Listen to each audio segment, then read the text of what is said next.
Já estabelecemos contato aqui com a doutora Juliana Russi, que hoje a gente vai conversar sobre uma coisa absolutamente especial para todo mundo, que é exatamente a gestação, principalmente agora em tempos de coronavírus. Doutora Juliana, muito bom dia, um prazer tê-la conosco aqui, mesmo que virtualmente, dando uma entrevista no Abre Aspas desta sexta-feira, a respeito ainda mais de um assunto tão relevante. Doutora, Sim. eu vou abrir para a senhora falar o seu bom dia também, mas já quero começar exatamente levantando um ponto. Nesse momento, principalmente, a importância dos exames e consultas pré-natal acabou se tornando imprescindível, né? Muito bom dia, seja muito bem-vinda. Bom dia a todos. Exatamente. A questão dos atendimentos, né, as consultas de rotina, então, pré-natal e os exames, eles são extremamente importantes neste período, tá? É uma forma que tem para garantir justamente a saúde da mãe e do bebê. Por mais que as mulheres tenham esse receio e esse medo, né, essas gestantes de saírem de casa nesse momento, esses tipos de procedimento, eles são classificados como essenciais. Perfeito. E Juliana, a gente sabe que estão surgindo aí muitas dúvidas, né, em relação às mães, aos bebês, ao coronavírus. Vamos perguntar logo de cara: mães, gestantes, as crianças pequenas estão isentas aí, livres do coronavírus?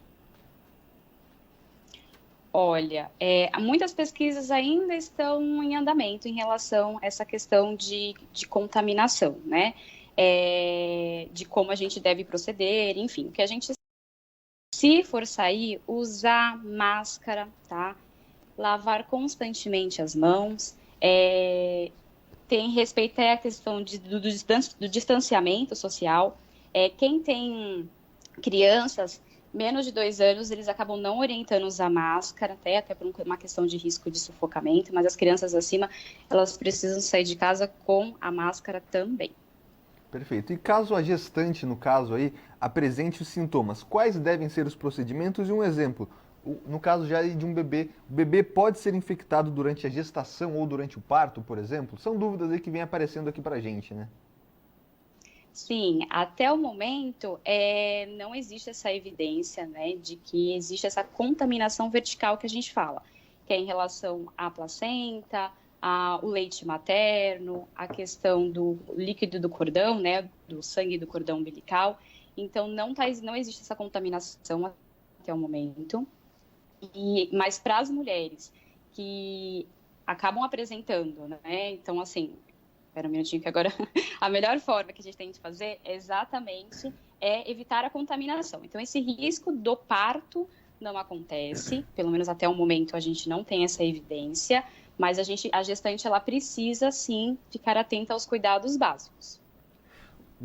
Doutora, a gente está vendo aqui que está vendo um problema de internet. Todo mundo sabe que a internet está meio difícil, mas não se preocupe não, que todo mundo entende também que tá meio difícil. Mas a gente Dá uma agradece aí. falhada. É verdade. Doutora, um outro ponto. Realidade e folclore. O brasileiro adora, de médico e louco todo mundo tem um pouco, essa é uma Sim. verdade, um folclore muito antigo nosso aqui.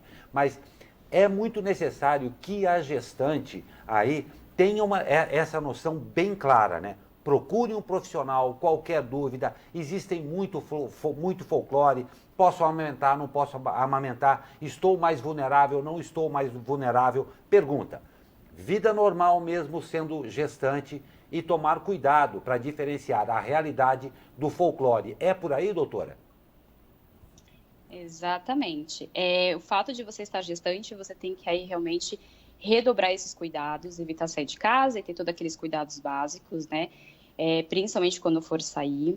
E a questão da amamentação, que é muito importante. Então, como ainda não existe assim, nenhum tipo de evidência em relação a essa transmissão vertical, a amamentação, inclusive, ela está sendo objeto de estudo agora em relação à questão do anticorpos, né, que apresenta no leite. Tem umas pesquisas recentes, ainda são internacionais, a gente ainda está dando uma lida, uma estudada sobre isso, mas para quem acabou de ter e tem um bebê em casa, né, então evitar ali aquele contato com pessoas que não são do ambiente familiar, A mãe, para amamentar, é necessário sim o uso de máscara, lavar bem as mãos toda vez que for tocar no bebê. E aí a gente fala até a questão de orientação dos familiares também, ter esse mesmo cuidado com o bebê. E, doutora, a gente sabe que exatamente nesse folclore que o Glauco está falando, existem muitas dúvidas, como, por exemplo, a mãe está infectada, e você já disse, mas só adiantando, a mãe está infectada. Existe necessidade de antecipar o parto? Você falou aí que o parto não transmite, mas, por exemplo, existe necessidade de fazer uma cesariana, antecipar o parto, por medo aí talvez de uma transmissão pela equipe médica, ou através desse momento que a gente sabe que existe uma fragilidade, existe essa necessidade?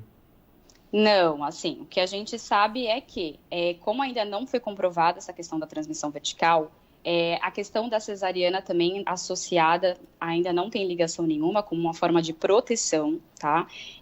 O que a gente, em relação à equipe, a gente tem aqueles cuidados que estão sendo feitos no ambiente hospitalar e a questão também, principalmente, né, dessas gestantes na hora do parto, pensando aí se precisa ou não de uma cesariana, é que o ambiente hospitalar não é um ambiente onde ela precisa ficar muito tempo, né? Então, o que acontece? A alta precoce e diminuir essa questão do tempo que o bebê e a mãe vão ficar, eles estão sendo tomados também, tá? Então, assim, o ambiente hospitalar agora é o lugar que elas precisam menos ficar. Então, esse critério de cesariana ainda não tem nenhum tipo de evidência e o parto mais seguro sim, é aquele parto com menos intervenções possíveis, menos riscos de complicações, menos riscos de saúde.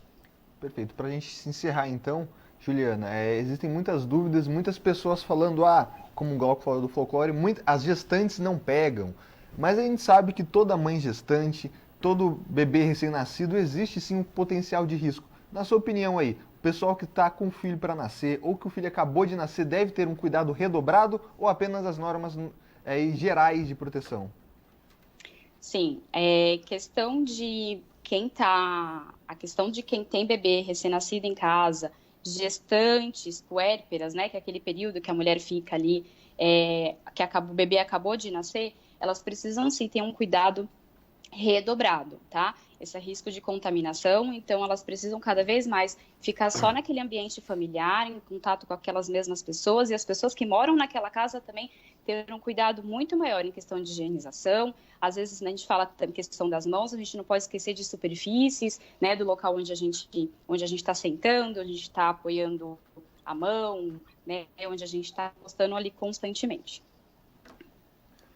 Doutora, não tenha dúvida, mais um momento aí, dentro de todo esse momento tão crítico em que todo o planeta vive, esse daí, indubitavelmente, é uma coisa muito sensível a todos nós. E é muito bom a gente saber que existem profissionais que cuidam disso e estão preocupados com isso. Nós agradecemos demais a sua entrevista e imaginamos ainda que podemos conversar outras vezes a mais. Por isso, trazer a informação de verdade e com relevância aos nossos telespectadores. Nós agradecemos a sua participação e um ótimo dia e final de semana, senhora.